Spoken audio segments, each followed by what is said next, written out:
Hi friends, I hope आप सभी बढ़िया है। मैं भी बिल्कुल ठीक ठाक हूँ।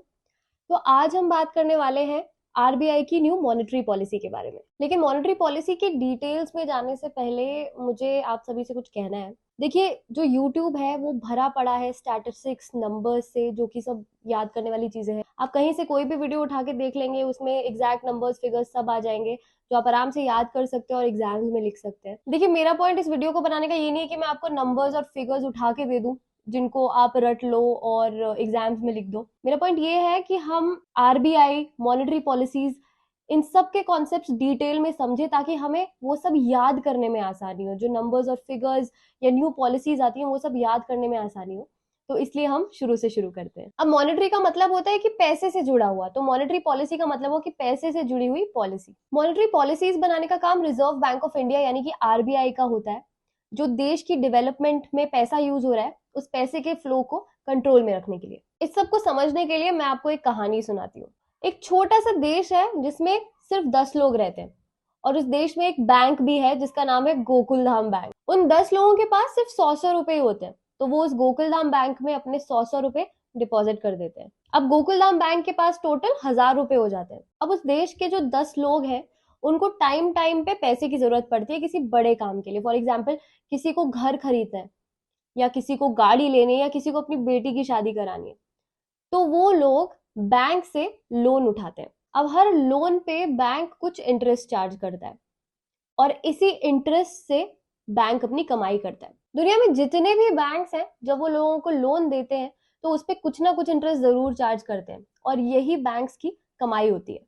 तो बेसिकली हर बैंक का जो सोर्स ऑफ इनकम है वो लोन इंटरेस्ट होता है। अब एक दिन उस देश में जेठालाल नाम का एक बहुत बड़ा इंडस्ट्रियलिस्ट आता है। जेठालाल का इरादा यह है कि वो अपनी इंडस्ट्री को एक्सटेंड करेगा उस देश में, इसलिए वो गोकुलधाम बैंक से 800 रुपए लोन मांगता है। गोकुलधाम बैंक को इतने बड़े अमाउंट पे अच्छा खासा इंटरेस्ट मिलने वाला था, इसलिए वो खुशी खुशी जेठालाल को लोन दे देते हैं। लेकिन फिर एक बहुत बड़ा सीन हो जाता है। 10 लोगों में से 3 लोगों को बैंक से अपने पैसे निकालने पड़ जाते हैं। तो वो 3 लोग अपने पैसे निकालने के लिए बैंक जाते हैं, लेकिन बैंक वाले तो अब एक मुश्किल में फंस गए हैं, क्योंकि बैंक ने 800 रुपए तो जेठालाल को दे दिए और अब उनके पास सिर्फ 200 रुपए बचे हैं। अगर 3 में से 2 लोगों को बैंक ने पैसे दे भी दिए तो वो तीसरे को क्या जवाब देंगे? और अगर जेठालाल की कंपनी डूब गई और टाइम पे अपना लोन नहीं चुका पाई तो बैंक तो बंद हो जाएगा। तो हमारे देश में ऐसे कलेश ना हो और कस्टमर्स का बैंक्स पे फेथ बना रहे, इसीलिए रिजर्व बैंक ऑफ इंडिया यानी कि आरबीआई एग्जिस्ट करती है। और रिजर्व बैंक ऑफ इंडिया ऐसे ही कलेशों से बचने के लिए मॉनेटरी पॉलिसीज बनाता है। ये मॉनेटरी पॉलिसीज कुछ खास कॉन्सेप्ट्स पे काम करती हैं। पहला कॉन्सेप्ट है लिक्विडिटी। लिक्विडिटी का मतलब है कि हम कितनी जल्दी किसी एसेट को कैश में कन्वर्ट कर सकते हैं। एसेट्स का मतलब हुआ जमीन जायदाद या हीरे जवाहरात यानी कि प्रॉपर्टी या गोल्ड। अब अगर एक कंपैरिजन करें तो 100 रुपए का सोना 100 रुपए की जमीन से ज्यादा लिक्विड है। इस बात को एक एग्जाम्पल से समझते हैं।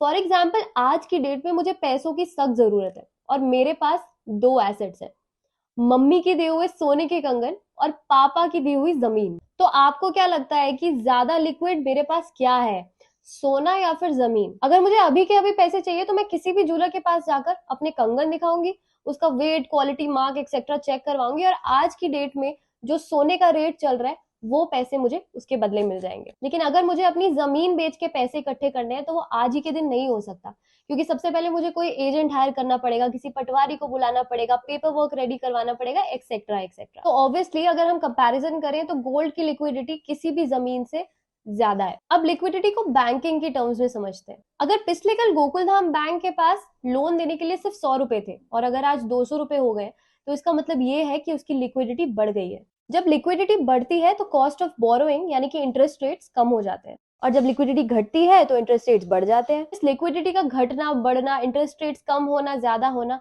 ये सब स्ट्रिंग्स जो पुल कर रहा है वो है हमारा बिग बॉस आरबीआई। दूसरा कॉन्सेप्ट है लायबिलिटीज, यानी कि वो बोझ जो बैंक्स के कंधों पे हमेशा रहता है। लायबिलिटीज 2 तरह की होती है, डिमांड लायबिलिटी और टाइम लायबिलिटी। डिमांड लायबिलिटीज हुआ लोगों के सेविंग्स या करंट अकाउंट का वो पैसा जो वो बैंक से कभी भी निकाल सकते हैं। टाइम लायबिलिटी हुआ जैसे कि एफडी, ऐसा पैसा जिसकी मेच्योरिटी का एक टाइम होता है और एक फिक्स टाइम के बाद ही लोग उसे बैंक से निकाल सकते हैं। अब इन दोनों तरह की लायबिलिटीज को कलेक्टिवली बोला जाता है एनडीटीएल, यानी कि net demand and time liabilities. RBI एक परसेंटेज फिक्स करता है और हर बैंक को कहता है कि भाई इतना पैसा आप रिजर्व में रख लो, ताकि कल को अगर बैंक पे कोई क्राइसिस आए तो एटलीस्ट जो लायबिलिटीज लोगों की बैंक पे है, बैंक वो तो चुका पाए। इसे सीआरआर बोला जाता है, यानी कि कैश रिजर्व रेशो, और ये आरबीआई का पहला हथियार है। अब जेठालाल वाली कहानी का एक बेटर वर्जन इमेजिन करते हैं। जेठालाल फॉरेन रिटर्न जरूर है, पर मिजाज से थोड़ा सा रिस्की लगता है, प्लस उसके बिजनेस का जो पुराना रिकॉर्ड है वो भी कुछ खास नहीं है। तो ऐसे रिस्की लोगों के चंगुल में बैंक ना फंसे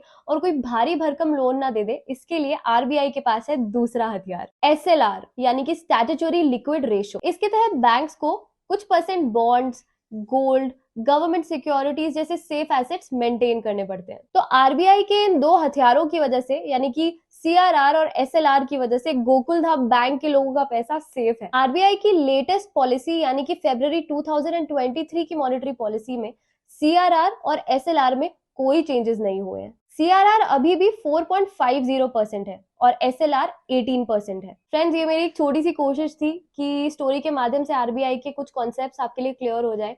आई होप कि इस कोशिश ने काम किया हो। Stay tuned for the next part of the video, क्योंकि उसमें हम बात करने वाले हैं मॉनेटरी पॉलिसी में आए चेंजेस के बारे में। कमेंट सेक्शन में जाके आप फीडबैक देना ना भूलें, क्योंकि आपका फीडबैक हमारे लिए बहुत मायने रखता है और यही हमें हेल्प करता है बेटर कंटेंट क्रिएट करने में। बैंकिंग से रिलेटेड और वीडियोस देखने के लिए हमारे चैनल को जरूर सब्सक्राइब करें। बाय।